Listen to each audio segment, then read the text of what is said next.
কথা বলবো তানজিদ হাসান তামিমকে নিয়ে। এই ভিডিওটা যতক্ষণে আমরা শ্যুট করছি ততক্ষণে তানজিদ হাসান তামিম 89 রানে ব্যাটিং করছেন।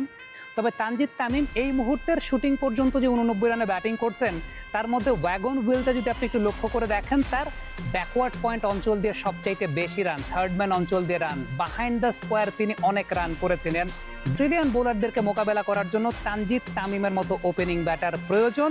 অনেকেই সেই ব্যাপারটাতে ডিনাই তখন করেছিলেন যে Tanjid still not prepare to play test cricket, but test ক্রিকেটে প্রিপেয়ার তামিম ইকবাল বা জুনাদ ইমরো সিদ্দিকীরাও ছিলেন না।